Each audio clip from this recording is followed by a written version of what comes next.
Hello. Hello sir, ಹೇಳಮ್ಮ.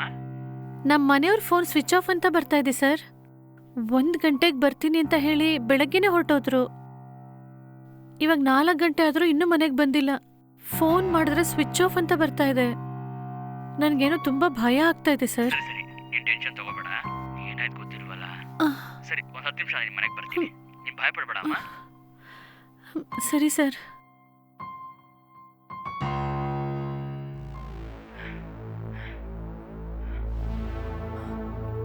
ಎಲ್ಲಮ್ಮ ಹೋಗಿದ್ದಾನ ಅವನು?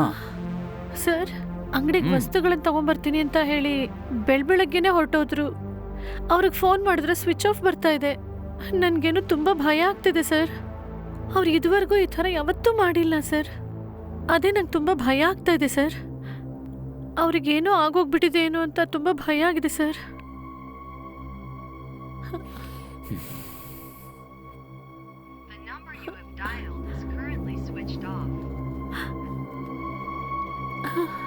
ನೀವೇನು ಟೆನ್ಷನ್ ತಗೋಬೇಡಮ್ಮ. ಮೋಸ್ಟ್ಲಿ ಚಾರ್ಜ್ ಖಾಲಿ ಆಗಿರಬೇಕು. ಇನ್ನೊಂದು ಸ್ವಲ್ಪ ಹೊತ್ತು ವೆಯ್ಟ್ ಮಾಡಿ ನೋಡೋಣ. ಆಗಲೂ ಬಂದಿಲ್ಲ ಅಂದರೆ ಸ್ಟೇಷನ್ಗೆ ಹೋಗಿ ಕಂಪ್ಲೇಂಟ್ ಕೊಡೋಣ.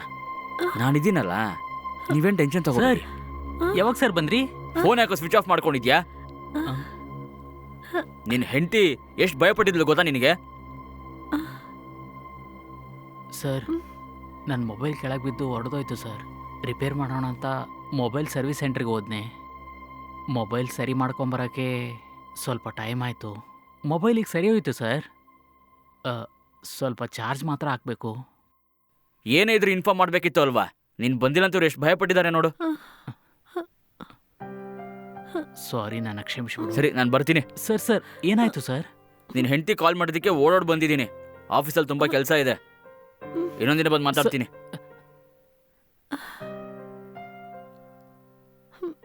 ಏನ್ರಿ ಹಿಂಗ್ ಮಾಡ್ಬಿಟ್ರಿ ನೀವು? ನಾನು ಎಷ್ಟು ಭಯ ಪಟ್ಬಿಟ್ಟೆ ಗೊತ್ತಾ? ಸಾರಿ ಕಣೆ. ಹಲೋ. Hello sir. ಹಲೋ, ಹೇಳಿ. ಸರ್, ನಿಮಗೆ ತುಂಬ ಥ್ಯಾಂಕ್ಸ್ ಸರ್. ಯಾಕಮ್ಮ ಥ್ಯಾಂಕ್ಸು? ಇವತ್ತು ನಮ್ಮ ಮನೆಯವ್ರ ಫೋನ್ ಸ್ವಿಚ್ ಆಫ್ ಆಗಿದ್ದು ನೋಡಿ ಅವ್ರಿಗೆ ಏನಾಗ್ಬಿಟ್ಟಿದೆಯೋ ಅನ್ನೋದು ತುಂಬ ಭಯ ಪಟ್ಬಿಟ್ಟಿದೆ. ಭಯದಲ್ಲಿ ನಿಮಗೆ ಕಾಲ್ ಮಾಡಿದ ತಕ್ಷಣ ನೀವು ನಿಮ್ಮ ಕೆಲಸ ಎಲ್ಲ ಬಿಟ್ಬಿಟ್ಟು ನನಗೆ ಜೊತೆಯಾಗಿ ನಿಂತ್ಕೊಂಡ್ರಿ. ನೀವು ಬಂದಮೇಲೆ ನನಗೆ ಧೈರ್ಯ ಬಂದ್ಬಿಡ್ತು ಸರ್. ಅದೇ ನಾನು ಥ್ಯಾಂಕ್ಸ್ ಹೇಳೋಣ ಅಂತ ಕಾಲ್ ಮಾಡಿದೆ. ಅಯ್ಯೋ, ಅದೆಲ್ಲ ಪರವಾಗಿಲ್ಲ ಅಮ್ಮ. ಇಂಥ ಟೈಮಲ್ಲಿ ಒಬ್ರಿಗೊಬ್ರು ಸಹಾಯ ಮಾಡ್ಬೇಕಲ್ವಾ? ಅದಕ್ಕೆ ನಾನು ಓಡೋಡ್ ಬಂದೆ ಅಷ್ಟೇ. ನಿಜವಾಗ್ಲೂ ನೀವು ಮಾಡಿದ ತುಂಬ ದೊಡ್ಡ ವಿಷಯ. ಸರಿ, ಹೋಗ್ಲಿ ಬಿಡಮ್ಮ. ಸರ್, ನೀವು ಮತ್ತೆ ಯಾವಾಗ ಮನೆಗೆ ಬರ್ತೀರಾ? ನಂಗೆ ತುಂಬಾ ಕೆಲಸ ಇದೆ ಅಮ್ಮ. ಫ್ರೀ ಟೈಮ್ ಮಾಡಿಕೊಂಡು ಖಂಡಿತ ಬರ್ತೀನಿ. ಸರ್, ನಾನು ಕರೆದ್ರೂ ಸಹ ಮನೆಗೆ ಬರೋದಿಲ್ವಾ? ಸರಿ, ಬಂದೆ.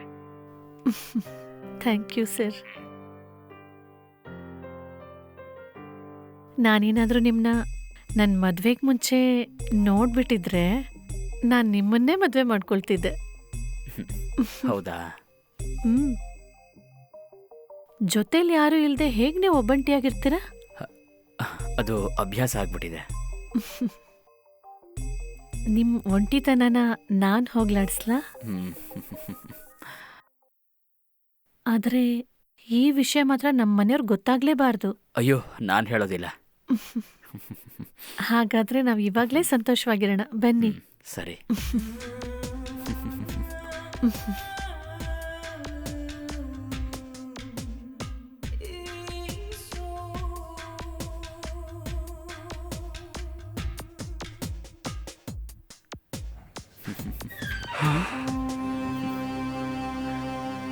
ಅಯ್ಯೋ,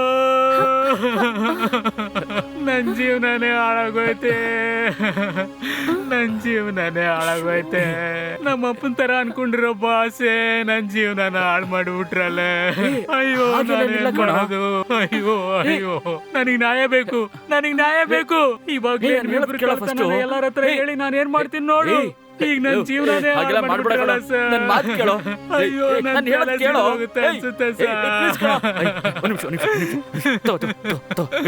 ಆಗಿದ್ದೆಲ್ಲ ತಪ್ಪು ಕಣೋ. ಕ್ಷಮಿಸ್ಬಿಡು. ಹಿಡ್ಕೊಳ್ಳೋ ಇದನ್ನ. ಹೇಳೋದ್ ಕೇಳೋ. ಇನ್ಯಾವತ್ತೂ ನಿಮ್ಮ ಮನೆಗೆ ಬರಲ್ಲ ಕಣೋ. ನನಗೆ ಕ್ಷಮಿಸ್ಬಿಡು.